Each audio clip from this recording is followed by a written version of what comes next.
Hello viewers, we'll be going over gold miners, ticker symbol GDXJ. In this video, we'll be going over my trade idea of the week and how I developed that idea. So let's start off with the technical analysis. We're currently down 1.4% on the 1 hour chart.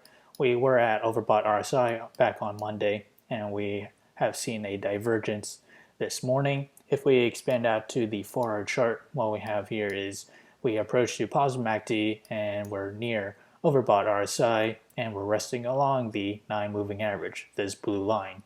If we expand out further onto the daily chart, what we have here is we saw a divergence which was made back in August 7th, and we are not near overbought RSI yet on the daily chart. And as for the moving averages, we see the 9 moving average diverge onto the 18-day moving average, the blue and purple lines respectively. So at the moment, what we have here is if we examine the trade idea of the week, I'll be using a position size of less than 1% of my portfolio, and my entry will be around $58.36. And that is around the range where we gapped up from August 14 to August 17. So that will be my long entry. And as for my sell target, it will be $63.46, and my stop loss will be $56.55. On the other hand, if I were to open a short position, my entry will be $64.74. So that is fairly close to where we made the highs of last week. And my sell target will be $60.27, and my stop loss will be $66.08. So how did I develop these trade ideas? The range and bullish and bearish ratios come from the day-by-day probability model, which is available in the link below, so do check it out. As we progress to the 5th day or week of trading, we have a 40% chance for gold miners to climb between 0 to 5%, and to the extreme case to the upside, 20% chance to climb between 5% to 10%. On the other hand, to the downside, we have a 40% chance for it to fall between 0 to negative 5%. So which one of these 5 models we should use as a reference?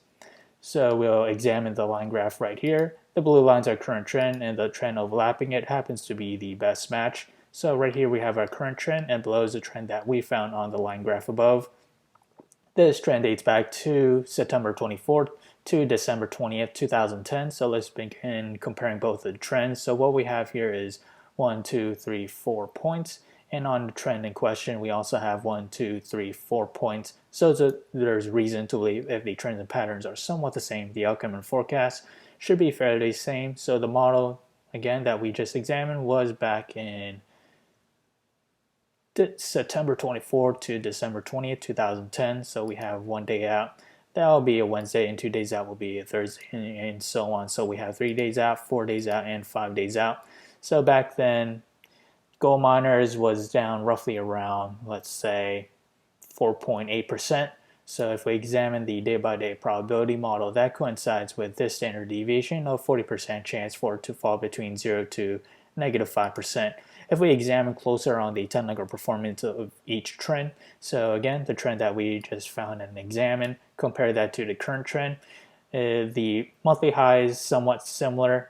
For the monthly low is somewhat similar. And as for the 10 simple moving average, it's somewhat similar as well. Same with the 20-day simple moving average and also the 50-day simple moving average. So among the two trends, there are technical similarities, and these models are available in the link below, so do check it out. If you enjoyed this content, feel free to like, comment, subscribe, and thank you for watching.